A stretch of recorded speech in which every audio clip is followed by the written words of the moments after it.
মালিক রে, আমি বড় পাপী, আমি বড় গুনাহগার। ও দয়ার আল্লাহ, আমি 10 বছর তোমার গোলামি করি নাই, আমি 20 বছর গোলামি করি নাই। আল্লাহ আজকে মনিরুল ইসলাম শরীয়তপুরী আমার ভাই শোনা গেছে তোমারে বন্ধু বানাইলে ওই জান্নাত পাওয়া যাবে। মালিক রে, তুমি আমারে দাও না মাফ কইরা। যুবক রে, যদি কেউ আল্লাহরে বন্ধু বানাইতে পারে তার কোনো আর চিন্তা নাই, তার চিন্তার কারণ নাই গো বাবা। এ যুবক ভাইরা, দাড়ি পাকা বাবাজিরা, সবাই আমার দিকে একটা নজর তাকান। এই যে দেখেন আমি হাতের ভিতরে আহারের টিস্যু দিয়া কাফনের মতো একটা দৃশ্য বানায় ফেললাম। এমন একটা কাপড় আপনার শরীরে একদিন উঠে যাবে, আমার শরীরও একদিন উঠে যাবে। ও চেয়ারম্যান ভাইরা, ও মেম্বার ভাইরা, ও নেতা ভাইরা, ও আলেম ভাইরা, এখন কাঁদতে বলছি, শুধু কাঁদবা।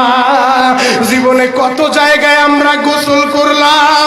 আহারে, কক্সবাজার ঘুরতে যাইয়া সমুদ্রের ভিতরে গোসল করলা, কুয়াকাটায় ঘুরতে যাইয়া সমুদ্রে গোসল করলা। এই যে মাদ্রাসার পুকুরটা ভরাট করছে মসজিদের জন্য, বিশাল বড় ময়দান এখন হয়ে গেছে। এই পুকুরের ভিতরে কত মানুষ গোসল করছে, আবার পিছনে একটা বিরাট পুকুর হয়ে গেছে, ওই পুকুরে কত মানুষ গোসল করবে। ও সোনামুখীর বাবা গো, তোমার বাড়িতে নিজের টিউবওয়েলে কতদিন তুমি গোসল করছো? তোমার বাড়িতে দামি একটা গোসলখানা বানাইছো, বিদেশি ঝর্ণা লাগাইছো, ওই ঝর্ণার পানি দিয়ে তুমি আর আমি গোসল করি। এমন একটা দিন তোমারও আসবে, এমন একটা দিন আমারও আসবে। আহার, ওই ঝর্ণার পানির গোসল আমার হবে না, পুকুরের পানির গোসল হবে না, আমার আপনার একটা গোসল দিবে। কেমন গোসল দিবে জানেননি? বড়ই পাতার হালকা গরম পানি দিয়া।